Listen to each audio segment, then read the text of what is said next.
ഇന്നത്തെ business tip എന്ന് പറയുന്നത് ഒരു ചെറിയ അഭിപ്രായം മാത്രമാണ്. പല കാരണങ്ങൾ കൊണ്ട് ബിസിനസ്സുകൾ പരാജയപ്പെട്ട് കാണാറുണ്ട്. പലപ്പോഴും സംഭവിക്കുന്ന ഒരു കാര്യം അല്ലെങ്കിൽ പലരും പറയുന്ന പരാതി ബാങ്ക് സഹായിച്ചില്ല, ബാങ്ക് സഹകരിച്ചില്ല എന്നൊക്കെയാണ്. ഈ വിഷയത്തെക്കുറിച്ച് കൂടുതൽ ചർച്ച ചെയ്യാൻ വളരെ ദീർഘമായ ഒരു വീഡിയോ തന്നെ ആവശ്യമായി വരും. അതിന്റെ ചെറിയൊരു ആമുഖമാണ് ഇവിടെ പറയുന്നത്. ഒറ്റ വാക്കിൽ പറഞ്ഞാൽ ബാങ്കുകളും ബിസിനസ് തന്നെയാണ് ചെയ്യുന്നത്. ധാരാളം നിക്ഷേപകരും ലോണുകളും ഒക്കെയുള്ള പരമാവധി ലാഭം ഉണ്ടാക്കാൻ ശ്രമിക്കുന്ന ഒരു സമ്പൂർണ്ണ വാണിജ്യ സ്ഥാപനങ്ങളാണ് എല്ലാ ബാങ്കുകളും.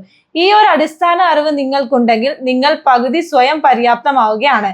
മേൽ പറഞ്ഞതിന്റെ അർത്ഥം എന്തെന്ന് വെച്ചാൽ, പരസ്യങ്ങളിൽ പറയുന്നത് പോലെ ബാങ്കുകൾ എന്തിനും സഹായിക്കാൻ തയ്യാറെടുത്ത് നിൽക്കുന്നവരല്ല.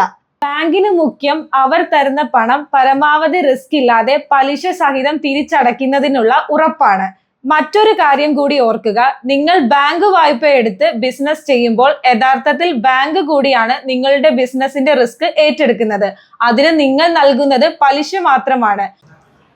മറ്റൊരു കാര്യം കൂടി ബിസിനസ്സുകാർ ശ്രദ്ധിക്കേണ്ടത്, നിങ്ങൾ ലോൺ എടുക്കുമ്പോഴും എല്ലാം ഒപ്പിട്ട് കൊടുക്കുമ്പോഴും ലോണിന്റെ സാങ്ഷൻ ലെറ്റർ നിയമപരമായി ബാങ്ക് നിങ്ങൾക്ക് നൽകേണ്ടതാണ്. അതുപോലെ തന്നെ ഒരു കോപ്പി ബാങ്കിൽ സൂക്ഷിക്കേണ്ടതുമാണ്. കൂടാതെ കൃത്യമായ ഇടവേളകളിൽ ബാങ്ക് ഈടാക്കുന്ന പലിശ പരിശോധിക്കുക. കുറഞ്ഞ പക്ഷം ഇത്തരം തിരിച്ചറിവും പരിശോധനയും ഉണ്ടെങ്കിൽ നിങ്ങളുടെ സാമ്പത്തിക പ്രതിസന്ധി സ്വയം വിലയിരുത്താനുള്ള അവസരമാണ് ലഭിക്കുക.